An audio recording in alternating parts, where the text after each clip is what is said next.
Thank you so much for sticking with NBC 23 News today. Today we have our friend Tom Castaneda with South Texas Health System to talk about their latest episode of South Texas Healthy Living. And this one's dealing for those who have some trouble with sleeping. Exactly. Do you snore loudly? Okay, so with me, when it comes to snoring, when I'm super tired or just drained out of my mind, the snore is going to come out. So neighbors, put those earplugs in. But yes, for me when I'm super tired, yes. All right, well, if you snore loudly and you wake up in the middle of the night and you wake up feeling tired, you may have sleep apnea. About 1 billion people around the world have sleep apnea, according to the World Health Organization. In the United States, about 30 million people have sleep apnea. The problem is that only about 6 million know that they have the diagnosis, which means that they aren't getting the treatment they need. And that means that they are not treating it, so they're dealing with complications and they're putting themselves at risk for diseases like heart disease, stroke, diabetes, and dementia. Sleep apnea basically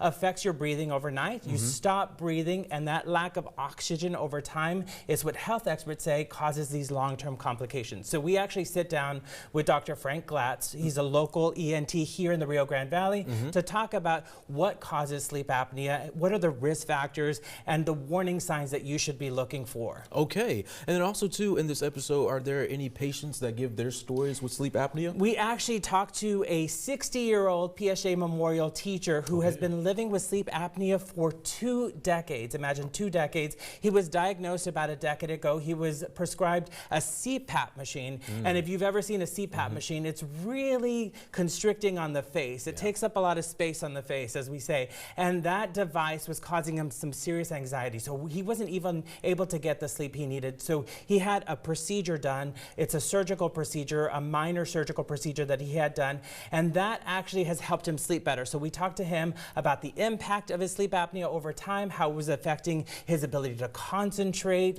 things like that. And then we also hear from him about how this device is now helping him. All right. So what are some big tips that, viewers can take away from this new episode?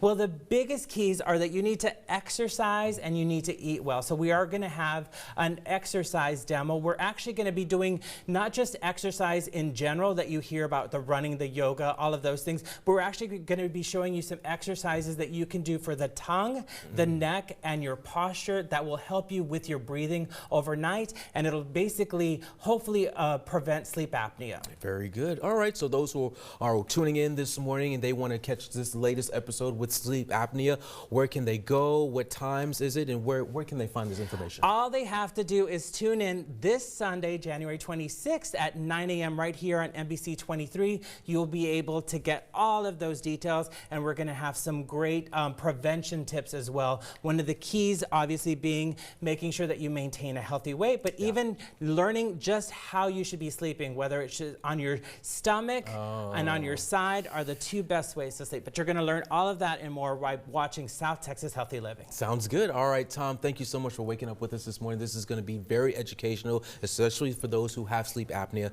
and give some insight, on what to do. That's right. If you're having trouble sleeping, make sure that you tune in. Sounds good. All right, Tom, thank you so much.